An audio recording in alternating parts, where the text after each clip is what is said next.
Good afternoon, everyone, and welcome to our 6th webinar in our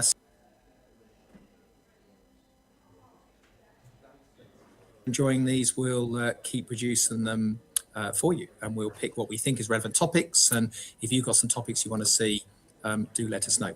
So a very warm welcome, number 6, as we said, and today we're going to be talking about Z clauses and how we should approach them and what purpose they're there to serve and how they can be thought about and maybe better used within our industry.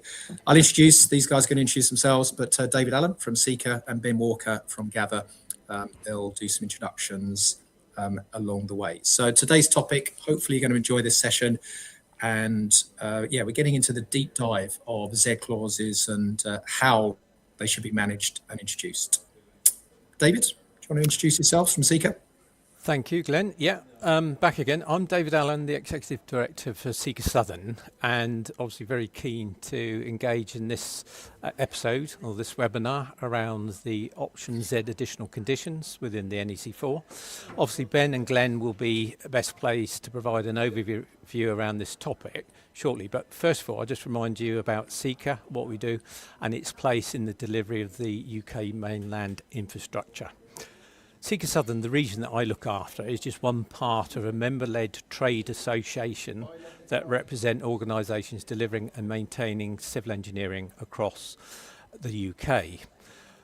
With 6 English regions, 2 devolved nations, including obviously Scotland and Wales, and a policy office in Westminster, we're able to engage on industry issues with government and bodies that impact on our industry at both a national and regional level.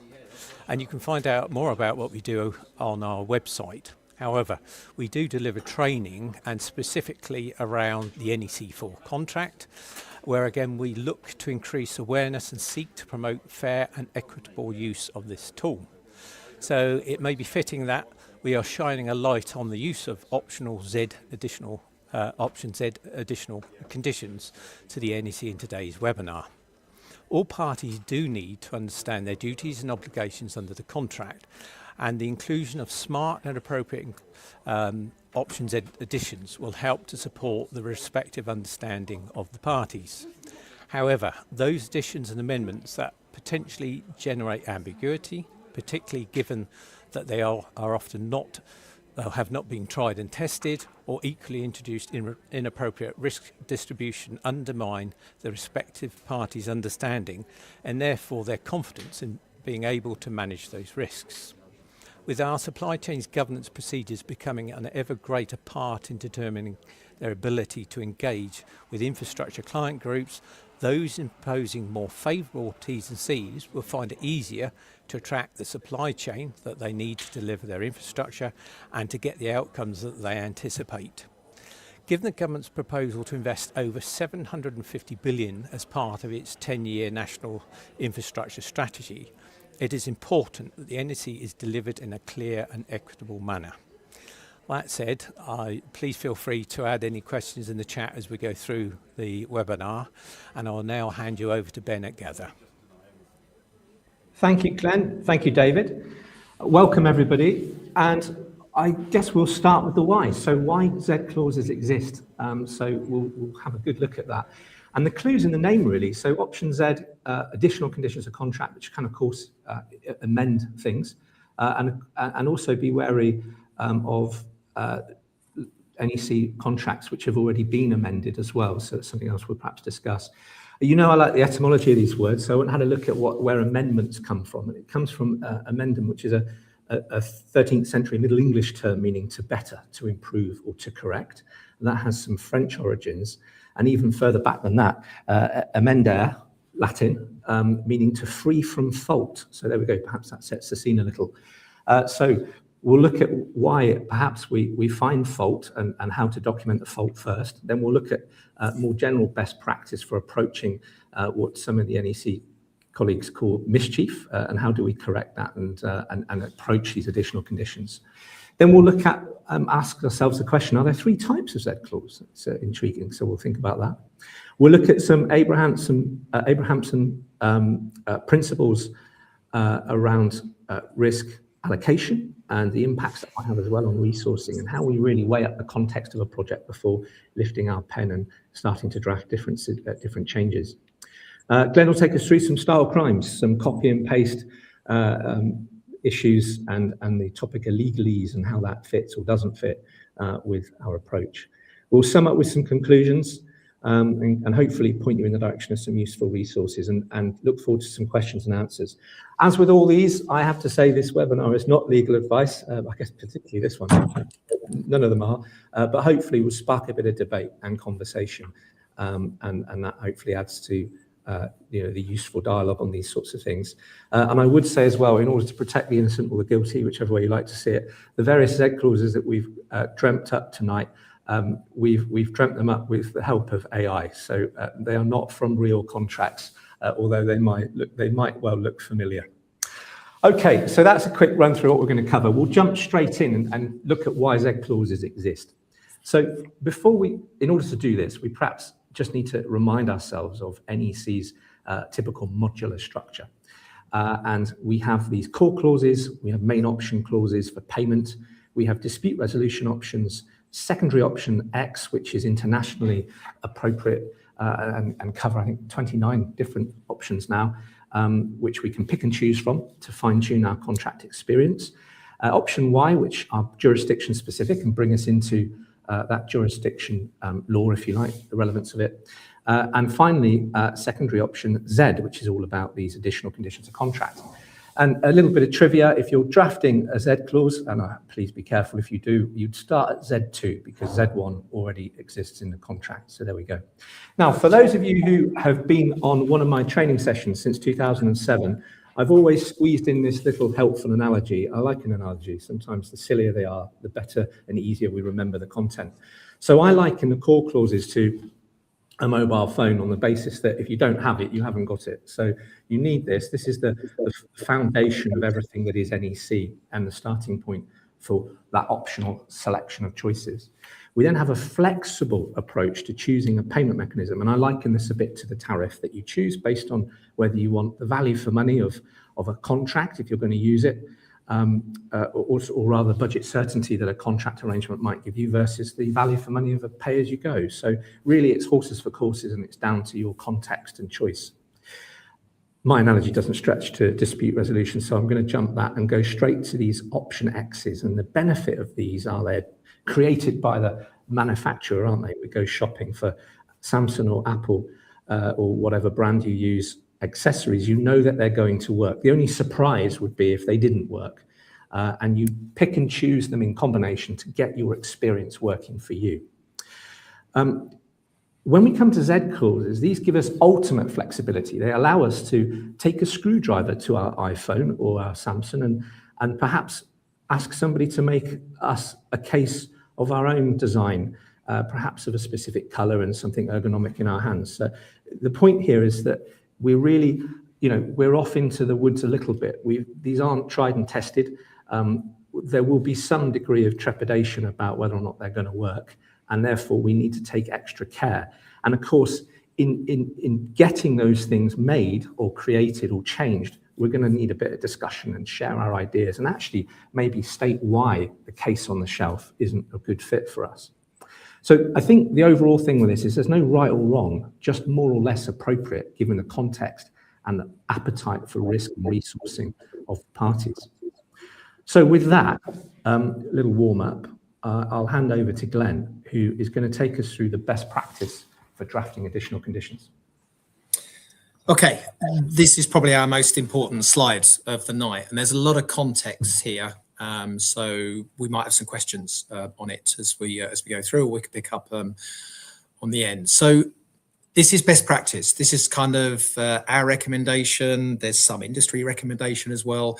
I think as an industry, we've got a responsibility to try and police this ourselves. It's very hard for NEC, the authors of the contract, to police Z clauses, because at the end of the day, no client has to go back through NEC and get sign off from NEC to have permission to change the clause. It's an inevitability that there will be some changes, and we're relying on individuals, on industry to then make sensible changes rather than just changes for the sake of it or changes an individual wants to make on their own. Myself and Ben are involved with advising NEC on amended clauses. Ben has in the past, and I've done more recently. And we might propose what we think is an absolute nailer. Oh, yeah, the NEC want to change this clause. But it goes through such a remit, doesn't it, Ben, of checks. And what we thought was, oh, that's an obvious clause. Then it gets tested. And hang on, what about this? And that links to that. It's like, oh, crumbs, hadn't thought of that. So NEC go through a lot of trial and testing before they will amend any of their clauses. And Z clauses don't go through that same level of scrutiny. And that's where sometimes the problems do come about. So here's some best practice. Think about why. Why do you need an additional clause or a change to the clause? What's the fault? What's the problem? What is the issue in the contract that's not being achieved that you need it to? What's the context of the project? How does this create this additional issue? What is it about the client's supply chain appetite for risk or resources or governance that causes the need? So why do we need it? And the answer is sometimes it will be genuinely yes, you may need it. So then we've got to think about, okay, what are the options? So first of all, if you don't need it, don't do it. If we do need it, well, can this be solved in the scope with a constraint? Is this something that can be put into contract data as an entry, an additional CE or period for reply? Do we really need to change the conditions of the contract? And what will the risk and resource implications be on the pre and post contract teams? Because adding risk to a contractor would generally increase the tender price and increase the flow of communications that are needed. Flowchart it. So test it yourself. If you're adamant you think a change is needed, then flowchart it. NEC have written flowcharts. Now, NEC4, they're available electronically. NEC3, they were a book. And the flowcharts are pretty useful because it takes you through any process within the contract from start to finish as to how it should work. And they mainly wrote the flowcharts, to be honest, originally, because they wanted to make sure with authors that they closed all the loops in the contract, that they weren't creating problems that at some point it kind of stops or hang on, there's no response and the contract doesn't say what happens next. So if you are convinced you need it, then flowchart it through to a conclusion. Does it fit with existing processes?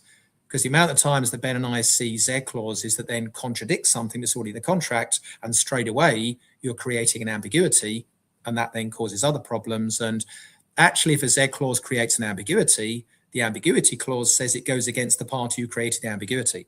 So there is a danger Z clause that's created instantly is nullified because it contradicts something else, and it should be found in favor of the one who didn't create the ambiguity, which would be the contractor's favor.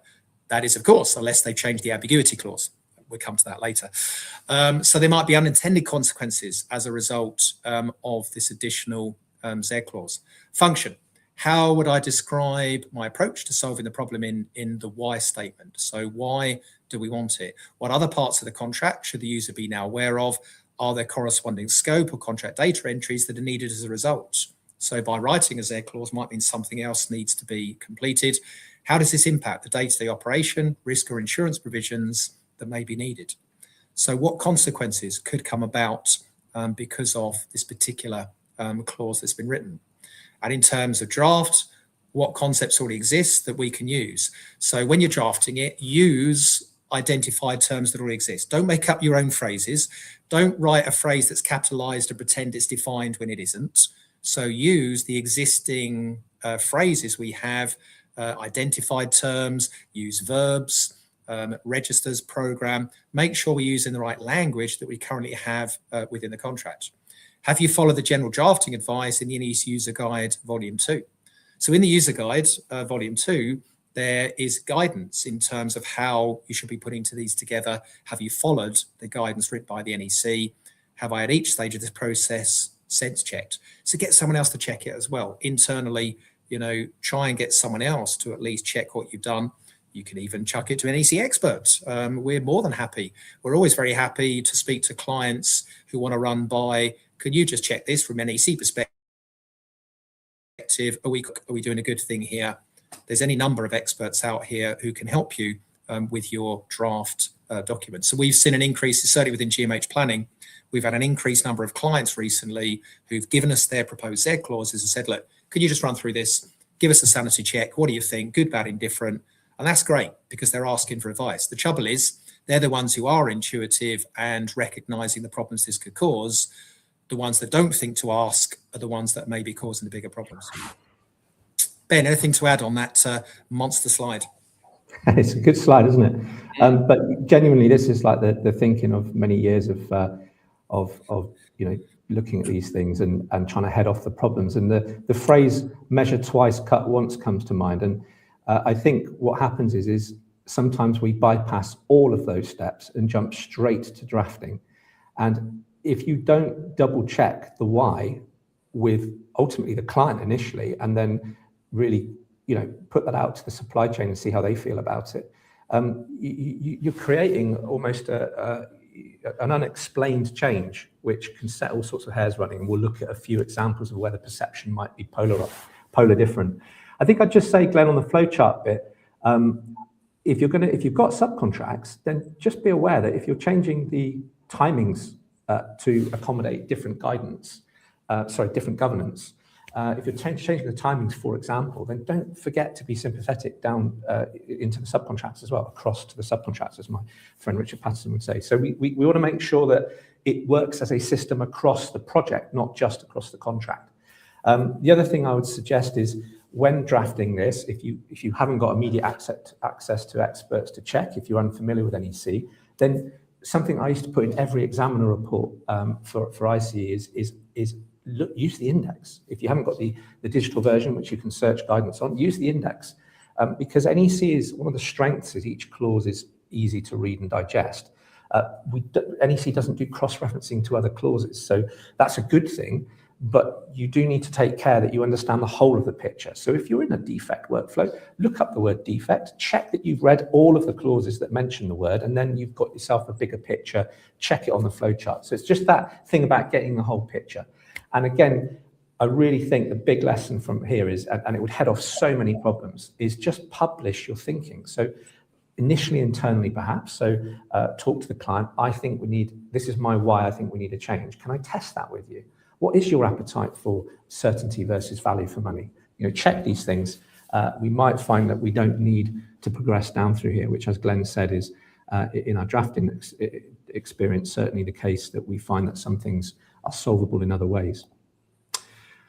Okay, so I pose this question, are there 3 types of Z clause? Well, the answer is no, not officially, but I don't know about you, Glenn, I've always found it helpful to triage them on this basis. So when I look at a contract data part 1 for the first time, and at the bottom I go to Z clauses and have a look and see how many there are and hold my breath, I try to calm myself by thinking there are probably 3 buckets here, and I only get really scared if the 3rd bucket is big. The first bucket, I would put them in, I'll call them boilerplate. And these are a little bit outside of, or completely outside of my skill set. So I would go and ask a professional to give me a view on the legal and insurance provisions and what's being tweaked and changed. And I'd probably extend that into if there's Z clauses around termination and insurance and things like that. The kind of boilerplate stuff that I just want someone to have a proper look at. And also, one observation would be, I sometimes wonder, and again, I'm not a lawyer, so I wouldn't know for sure, whether it's even necessary to start requoting large rafts of the law, given it's already law, but I don't know. But it doesn't really worry me. I don't lose sleep over it. I just make sure that those are treated in the right way. Then the second bit for me would be constraints, and largely these are unnecessary to put in the contract. I can see an argument if you're a highly regulated industry, maybe nuclear, where certain things just cannot happen and therefore they'll never be able to happen. So we're just going to lock them in hard. And that prevents the project manager from changing the scope. But it does shut down your flexibility. And Glenn's going to pick up on that on the next slide. It's the third and final ones that worry me. The most, and these are the ones that I would look at most carefully. And these are the ones perhaps where we need the biggest explanation of why. Why are we changing the process? It might be to add a new defined term to make some concept work. It might be to allow us to work within the governance that our industry requires us to follow, and maybe there's some internal governance, and that's all fine. And I think if we're transparent about that and the supply chain understand that and they make allowance for it, maybe we're going to take extra long getting a design submission acceptance back or something like that, then that's fine. I just think we need to be clear about the reasons why, so that we can plan for it. If we can plan for it and understand it, then we can price it effectively, and off we go. But there are also examples which break processes, and these are just ill thought out, I'm afraid. There's plenty of examples of them where they're just ill thought out. They're not fully appreciating how NEC fits together as a proposition, and therefore just go around breaking things. And we need to be extremely careful about those. And the way to catch those is to follow the best practice. Glenn, you've got an example of the second. We're going to leapfrog the first because I think they're fairly self-explanatory. Glenn, you've got an example of the second where, do you put it in scope or do you put it in a Z clause? And then we've got a few of these third ones that Claude has created for us to discuss. Over to you, Glenn. Okay, so here we've got an example of a constraint. No work shall be carried out between 10 p.m. and 7 a.m. So fairly common requirement that we might have. So in the scope, project manager instructs extended hours for a critical pour. That will be a compensation event for additional cost, and the project adapts. As a Z clause, the project manager wants extended hours. Sorry, that's in the conditions. Contract deed of variation needed, delay, lawyers, do we proceed at goodwill? So the point we're making here is that you can do changes with Z clauses, or things like this, a constraint. If you just put it within the scope, then there's more flexibility to change it. The project manager can give an instruction that changes the scope, but they can't give an instruction that changes a condition of contract. So it's thinking about how we convey this information. So things like working hours, those just need to be constraints within the scope. And then there's much more fluidity there for the project manager to say, as a one-off, we want to be working, we got permission, yes, you're out of hours, yes, that'll be additional cost. So all of that will now be a compensation event, but we can do that nice and quickly. Whereas if you've got a Z clause now somehow constraining hours, you can't do that through an instruction. So try and keep constraints in the scope, unless there's a genuine reason to lock them in, and they've got to be in certain environments. I don't know whether you're in a prison environment or a nuclear. Okay, there might be certain things that you can never do, but most cases we can set them to just be exceptions by the rule, but then we can manage those exceptions through compensation events. Nice and simple. Absolutely. And just to remind everybody, the definition of scope, I got out my trusty book, which definitely needs repairing now. It's in bits. I need another one. Definition of scope is information which specifies and describes the works. We all know that intuitively, right? Drawings and specifications. Or states any constraints on how the contractor provides the works. And it's that we're talking about. And the gut feel is to stick them into Z clauses, but don't forget that definition of scope. It's a really helpful thing. So I think exactly as Glenn's just pointed out, if you're working in a prison environment, there's certain things the contractor just cannot do, then that's never going to change. Then absolutely hardwire it into the contract. But as Glenn said, if it's in the scope, we've got a predefined mechanism for unilaterally deciding that we're going to change it, and then a predefined mechanism for valuing and assessing that impact on cost called compensation and process. So it works really well. And why would you tie your own hands for things like lorry movements or, working times or noise levels or whatever else it might be? Okay, good stuff. Glenn, I think this one is probably up there with ones that don't fit in our minds, at least with NEC approach. I'll just give you guys a second to read that one, and we'll explain what it's saying. So this one effectively makes the contractor liable for client mistakes made pre-contract. So it's saying that the contractor is deemed to have examined all of the scope documents, so all of those documents that specify and describe the works, and satisfied itself as to the completeness, correctness, and sufficiency thereof, and shall have no claim whatsoever arising from any error, omission, ambiguity, inconsistency, or inadequacy contained therein. I stress this is not guidance on how to write these, okay? No one take screenshots of this. This is bad, not good, okay? Or less good, perhaps, is perhaps the more diplomatic way of putting it. And then what you'll see then is you'll see an extra exception added in 60.1 brackets 1. So it will say the following are compensation events. The project manager gives an instruction changing the scope, except changes to correct errors that were always there from the beginning pre-contract that you didn't spot or that you're deemed to have spotted. And a slightly soft version of this might be a materiality clause. So you might say the following are compensation events. Project manager gives an instruction changing the scope, unless it's an insignificant or immaterial change. And again, we just introduced loads of flexibility, loads of subjectivity into that. It's just a breeding ground for argument. I wonder what the message really being communicated here is if we were to sort of translate that. And it probably reads something like, we aren't that confident in the accuracy and completeness of our scope. We want you to take this risk. We understand the prices and fee percentage may increase to cover this. We prefer cost certainty over the compensation mechanism that deals with errors if and when found. So for me, that's almost the mischief statement. It's almost as Peter Higgins would call it, the mischief statement, the thing that's broken, the problem, the thing we're trying to fix. We're saying the contract's approach to identifying errors and correcting them via the compensation mechanism is not for us. And what we prefer is to sell that risk for some budget certainty, albeit it's going to cost us some extra money. And of course, what we hope doesn't happen is people gamble. And I think the other thing we have to think about is the asymmetry of time and opportunity to information that the parties respectively had when approaching this. You might think that the clients perhaps had months, maybe longer, to put the scope together. Perhaps the contractor's only got a matter of weeks or a month to actually review it. So again, I don't think we're here to say this is right or wrong. We're just pointing out that this one appears to deal with the sale of risk, if you like, in favour of certainty. I wonder if a client was actually made aware fully of this, whether or not they would say, hang on, that's not what we want. We will keep contingency for errors in the scope and we'll only spend it if we need to. We don't want anyone gambling or pricing risk up front. So again, that's the sort of tension there. Glenn, I don't know about you, I've never seen a clause, a procurement strategy that absolutely guarantees 100% certainty of outcome and 100% value for money. I think this is all about choosing an optimum on that scale of the context. It's a balance, isn't it? Yeah, I'm at Parliament today, so I've run a session for Parliament, and I'm still in the building now, presenting this webinar. And obviously, from Parliament as a client, it's really important they have cost certainty on projects, absolutely. But we also then talked about, but at what cost? Because they've also got a responsibility to use our tax payers' money wisely. So there's a balance, as you said, of cost certainty and also value for money.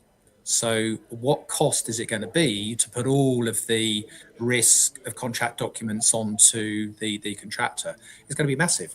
So Parliament don't only want a guaranteed price, they want best value, and this is not going to bring best value. Go ahead, David. Just coming in on this, Glenn and Ben, this is the sort of clause that really does raise issues within our industry, because how do you actually define the risk around that clause, or that said clause, in terms of what it's asking you to do as the contractor, as part of the supply chain? You're going to have to realistically consider that. But if you don't have all the details, you weren't responsible for developing the design, doing the investigation and whatever, you don't have time to do that. What sort of additions are you going to have to consider against the risk profile? Or do you actually look at it and think, well, this is something that we can't really engage with when we're looking at our governance, when we're looking at the potential that might come out of this, then maybe this is not one for us. And then the client isn't just at risk of paying more for having the work delivered. They might actually lose the supply chain that they need to deliver that infrastructure in the first place. So that is a big challenge for our industry. I have seen this clause in action, and it's a difficult one to actually manage, and you wouldn't ideally walk into this unless, as a contractor, you'd had the opportunity to steer the investigation, the development of the design from early stage. If you really want the contractor to take all the risk on, then let them have the time to fully develop that, manage the design process, the site investigation, risk assessment, etc., and then you'd get a different outcome. But 9 times out of 10, the contract setup, the procurement process will not allow that to happen. So this does cause some challenge within the industry. 100%. So it increases the tender price, it limits the supply chain, it increases distrust between the parties potentially, because now a contractor's worried about, you know, the liability and how suspicious they are, because no client's gonna write that if they're confident in their documents. So they are potentially wary that there might be some inaccuracies, and yeah, it's asking for the contractor to price the risk. Now, in theory, nothing wrong with this. A client has the choice to do this, but it's questionable as to whether it gives the best optimum value, cost certainty, and we're trying to balance all of these things, aren't we, as an industry?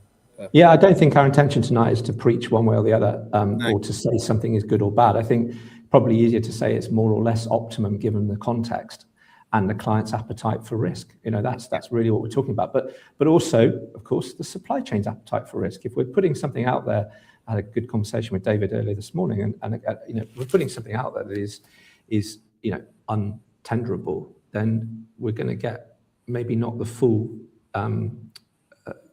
range of bidders and, you know, value that we might otherwise unlock. So I think it's worth just testing the why before we commit to a clause like this, and any variant of it, you know, and really scrutinise why we think this is the right approach. And of course, then we see other flavours of this, don't we? Orders of precedence being written in, and all sorts of other things. And okay, fine. So why not say why we think an order of precedent might work better than the contra preferendum basis? I used some Latin there, didn't I? The contracts approach, which is based on this sort of concept which favours the party that didn't create the problem. You know, why do we think that's better than the other? You know, and have the conversation. At least to your point, Glenn, about trust. That's in the open. We're putting our cards on the table, and everyone can understand our reasoning behind it. You know, why gives you energy, doesn't it? It answers so many questions if we know why something's happened. One of the questions I'd throw in there as well is, why don't you actually talk to the supply chain and find out what they would think if you introduced a clause like this? But, you know, get that real-time feedback to better inform any decisions that you then go on to make. Absolutely. Okay, Glenn, I think you're going to talk us through this one. Sure. So here is a an amendment we see not infrequently. So delete 61.1, amend 61.3. So here, if the contractor doesn't notify a compensation event within, and normally it's 8 weeks, but it's now been reduced down to 4 weeks, the prices and the dates are not changed, and then it normally says unless the project manager should notified but didn't. So what this very subtly is now doing is, first of all, reducing the timescale the contractor's got to notify a CE from 8 weeks down to 4 weeks. Now, it's interesting, if you go back as far as NEC2, NEC used to say 2 weeks here, and it was the legal fraternity that said to NEC 2 weeks is not legally enforceable. It won't stand up in court if it ends up there. So after lots of toing and froing from NEC2 to the publication of NEC3, NEC took the advice of the legal industry to say 8 weeks is enforceable, 2 weeks wasn't. Now, in truth, somewhere between 2 and 8 may be enforceable, but NEC erred on the side of caution to say 8 weeks definitely would. So this particular client thinks they knows better and saying 4 weeks is legally enforceable. They might be right, but they'll have to go to court to find out. Certainly NEC didn't take that stance, and they went safe with 8 weeks. So first of all, we've reduced the timescale by half. So that may or may not be enforceable if it did end up in court. And now all compensation events are responsibility to be notified by the contractor. So normally the ones the project manager should notify, the contractor's not time barred on those ones, but they're now they're now time barred on all of the CEs, the ones the project manager is obliged to notify as well. That's going to add admin problems, cash flow implications for A and B, and also, what if it's a negative compensation event? If the contractor is obliged to notify and it's a saving, and the project manager can't notify anymore, and the contractor doesn't notify, well, then the client doesn't get the saving. So what was trying to solve a problem from a client's perspective has caused another problem and created a lot more admin, a lot more issues that are going to happen, on that project. So again, fully understand how the clauses interact. If you change core processes, you need to explain why and model out those consequences to make sure you're not causing other problems. You solve one alleged problem and create 2 or 3 problems that you didn't know you just created. Glenn, on this one as well, in addition to the example that you're giving here, where the time has been reduced from 8 to 4 weeks, we're actually seeing the opportunity or the time for the project manager to respond is often extended. So you are getting the worst of both circumstances here, which doesn't help. And in the long run, if that is something that is embedded in the contract going forward, then you're going to have to build up the resource to actually manage this process. So you're not actually reducing cost from the teams, you're actually increasing the risk profile on the contractor and actually delivering the workload, because the risk of actually missing something that is significant grows, and that will have to be considered when they're actually looking at procuring the work as to whether this is an environment that we actually want to be delivering in.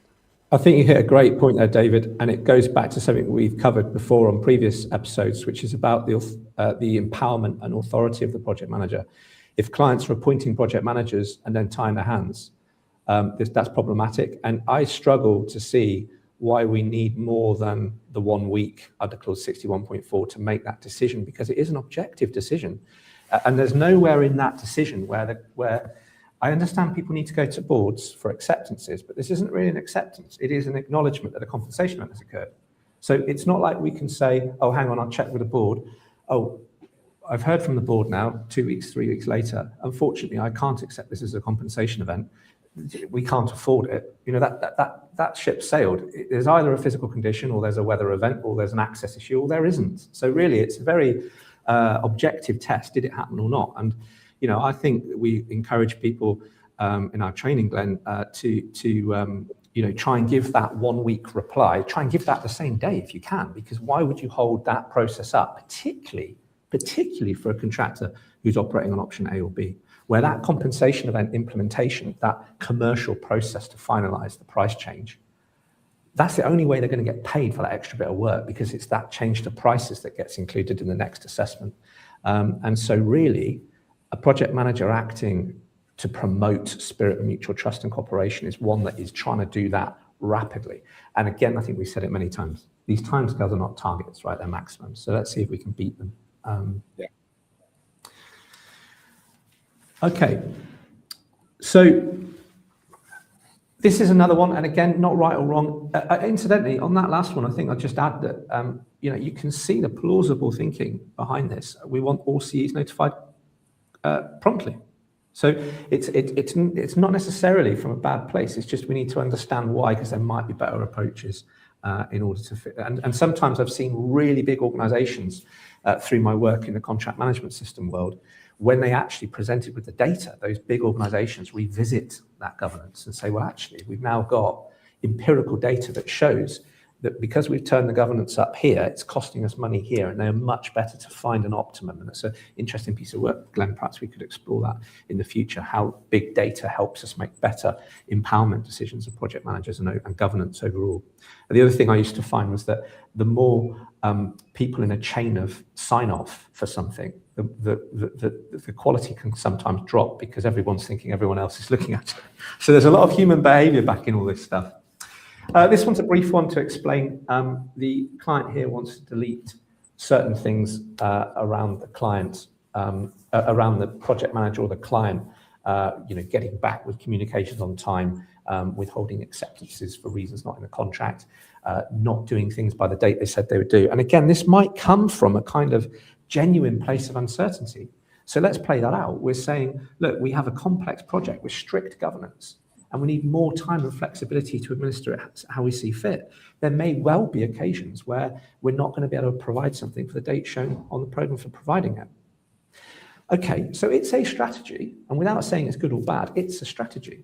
Again, what we're saying is we don't want to constantly have to administer compensation events and constantly be charged, in our mind, more money when these things happen. The reality, though, is bidders will interpret this as a client and a project manager who are likely to be very difficult to work for. They're going to change their mind without warning or thought for our operations, and we'll need to allow significant disruption in our program and pricing. It might not be worth bidding.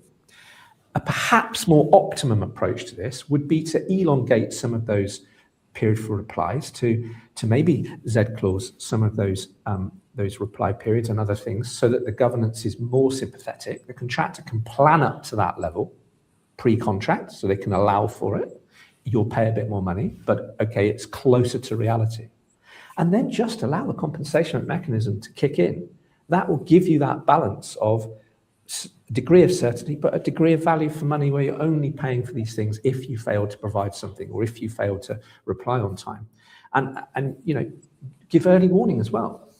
Dear contractor, I notify early warning that I might be late replying to this design submission. My reasons for this. Let's chat about it. So I think, you know, we don't have to see this as adversarial, but at the same time there might be an optimum way of doing it rather than just deleting the clause entirely. Anything to add? No, spot on. It's always about what cost is this going to come. So at what cost what are we going to achieve? And as you said, contractors are now wary. They're going to allow more program time. That increases cost. So yeah, that's not potentially the best solution to that problem.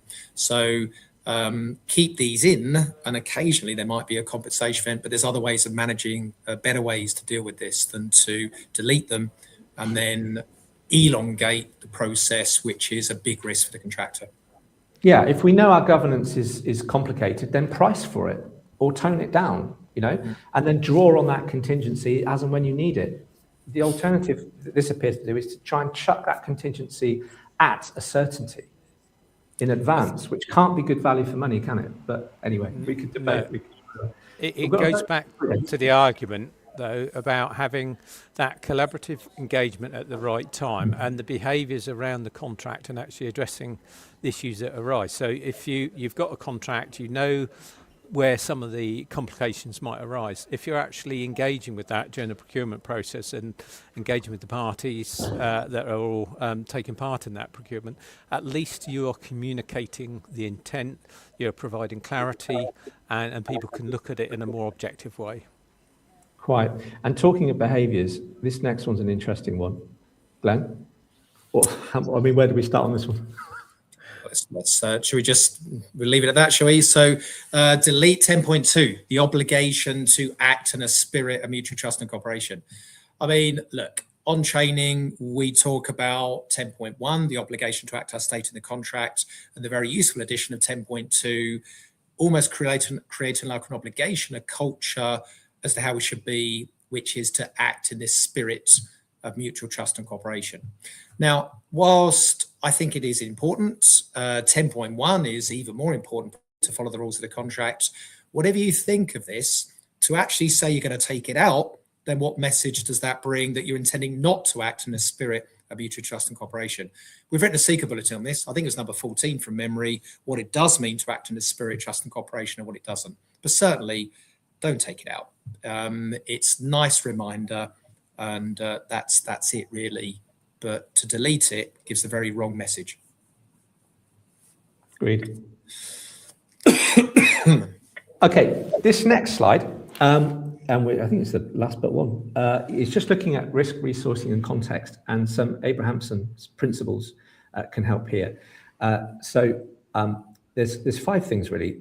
A risk should be allocated to a party if they have the most direct control, they can transfer economic risk, they stand to gain the most, placing it there aids planning and operations, or the loss falls there naturally. So you've kind of got this stand to gain the most or the loss falls there naturally is kind of like the first order of who's dealing with it and where it naturally sits. And then you've got control, control and efficiency, which are kind of related there, I guess, and whether or not it can be insured. So I think that's a useful lens to look through, a useful way of dimensioning the matter and whether or not which party should carry it. Now, again, this is, I would suggest some well thought out thinking by Max Abrahamson. So something that perhaps we might want to have a look at. I think what this translates to then before drafting a Z clause So having gone through or about to go through that second slide that Glenn talked us through right at the start, sort of the process for developing to the point where you've got a Z clause, this is perhaps some of the thinking that we do in the background. So what is the context, size, complexity, sector, ground conditions, and has this thing been done before? What are the client's goals? In particular, a question that seems to keep cropping up with this is, what's the client's risk appetite, financial risk appetite? But let's not just assume that means budget certainty. Let's think about that dynamic, that tension between certainty and value for money. What insurances are typical and available? What resources do I have pre-contract to actually maybe improve the scope if we think it needs a further review, maybe do some more ground investigations? And what resources have I got post-contract who might actually have to, if we ask for 1,000 more things that are crucial to the operation of this new Z clause, then someone's got to check those 1,000 things or fail against doing so. So, what are the implications on our post-contract management resources as well? And then to David's point, I think he said it twice, what's the market telling you? Have we asked? Have we gone out and said, I'm thinking of doing this? What does everyone think? Is everyone still interested? Have a two-way conversation and find out what the market thinks, because, this ultimately should be a collaboration. We want to work together towards a common goal, and someone wants to be paid appropriately. So let's work together on it. And is it fair? Would I sign this if the positions were reversed? What might I object to or put a comment against? And that putting yourself in the other party's shoes, of course, is not just empathy. It's commercially sensible, I would suggest, because it helps you understand the dynamics of it. And I think this final point, Mr. Abrahamson would say a perverse combination in the construction industry of a few words breathed out about risk in time to save loss, but a gale of words when it's too late. And this reminded me very much of the late Dr. Martin Barnes's quote about project management is about influencing what hasn't happened. Everything else is admin. And, pre-contract, we can influence what hasn't happened by setting it up appropriately. And I think that's perhaps something else to mull on. Anything else, guys? Yeah, just on that, the last 2 points, I think they're probably the most important points in green about before drafting the Z clause. The bottom one in particular, it says, is this fair? And really, we're looking for clarity. If people have surety of what's being asked for, what the objectives are, then it makes it easier to actually assess the risk. If it is deemed to be unfair, then that doesn't help. That sort of probably develops the wrong behaviours, as it were, around it. But if it was reversed, what allowance would those about to draft it actually put in there? How long would that piece of string be? And that really would make you think twice about some of the clauses that are being put in. Yeah. Absolutely. Okay. Glenn, over to you on a few style crimes. Yeah, just a few final thoughts, really, just to pick up. Remember, NEC is written in straightforward, plain language. It's written in present tense, active voice, fewest words and syllables possible. So they've kept the word count down, no more than 40 words, ideally no more than 20 words. We're trying to make sure that these are readable, they're understandable. So just think about how you're writing. Just looking at the red there, we won't even justify in reading that one out. So look at what you're trying to achieve. Generally avoid Latin. I don't remember. I did hear of Latin when I was at school, but I've forgotten all of it. So NEC is trying to be a stimulus to good management. Another key virtue is clarity. So let's make sure that people reading it can understand the written word, and we don't add in mutus, mutandis, and inter alia, example, even force majeures. So we need to try and avoid those things, which you'll have to Google and look up, see what it says. Avoid copy and pasting as well. So don't just copy and paste stuff from one into another, because inherently that causes problems. You bring in something that was relevant to another project that's not relevant in this one. So it is a kind of false economy. If you are going to do it, then obviously just check what you've brought in and then rewrite it. But don't just copy and paste, because we see this so often that some elements are brought in that are just, they even refer to another project altogether or something like that, which is clearly complete nonsense. And again, creating ambiguities by trying to allegedly save yourself time. It's a real dangerous time to be lazy, that, isn't it? Effectively, you're leapfrogging all of this. By copying and pasting, you're leapfrogging everything there. And, you know, it's just very dangerous practice. Yeah. Another sort of point really relating to the copy and paste, and also to the words that you sort of spoke about at the beginning when you were defining what sort of the amendment actually meant. You broke that down. We have had instances of contracts being let under a framework where the conditions have had to be amended in the end for the particular supply chain to be engaged, because the T's and C's didn't quite actually match up. And then a repeat contract would then go out for procurement, and there was no learning. The T's and C's that were removed and understood and accepted needed to be removed were all put back in, and it's that learning doesn't necessarily happen, and that doesn't help the process. That's just taking up a lot of time and energy in rerunning the arguments, rerunning the process, just to get to the same outcome. So. Yeah, that's very true. And I think, Glenn, you made the point about stimulus to good management. And, you know, this is a guide for practitioners to follow to get commercial success on their projects. So it absolutely is jarring, isn't it, when you are in what was a 10-word sentence, the contractor provides works in accordance with the scope, to suddenly have 200 words injected in the middle of it. So I think absolutely. Okay, I think that brings us to, I don't know if Will is still with us, sort of harvesting the questions and comments in the background. We should have said, Will, sorry, we didn't say, please do engage through the comments and chat facility. If you have any questions, we'll come to those in a moment. We'll sum up then by saying that Z clauses are there to provide the ultimate pre-contract flexibility. So option Z, additional conditions of contract, the ultimate pre-contract flexibility. We hope, though, that NEC4's sort of parameterization of the different clauses through the contract data, its modular approach with core, main and secondary options covers most needs. We hope that people will adopt the drafter's methodology of why, flowchart, function, design, and finally drafting, and share that. Publish that why, open it up and explain it, get the engagement of the market, reduce their perception of risk and the money that we spend running around trying to understand things. Check the risk allocation and resourcing implications, make sense for the context. That's that Abrahamson principles bit.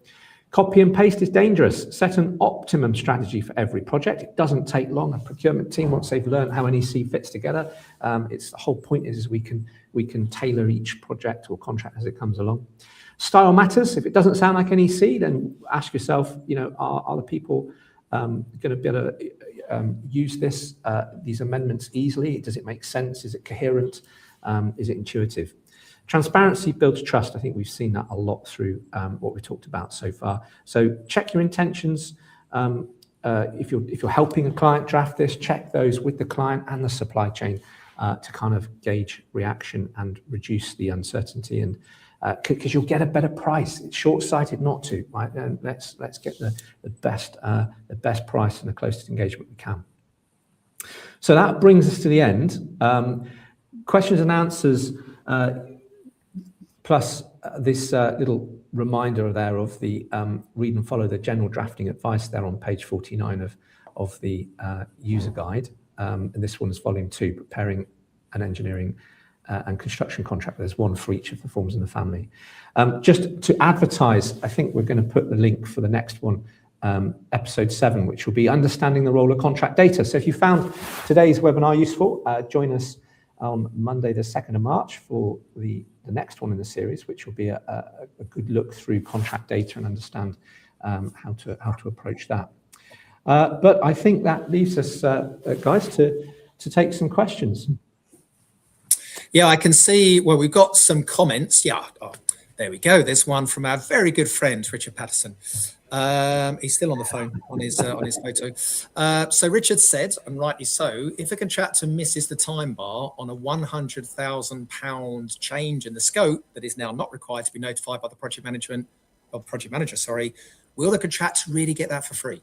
So where they've deleted the requirement for a project manager to notify any compensation events, and now the contractor's obliged to notify, that Z clause suggested that if they don't notify within 4 weeks, they're time barred and they can't now claim the compensation event. Really? Is there any world the client really thinks that they can get that for free because the contractor was a day late in not notifying a compensation event they'd normally be obliged to notify?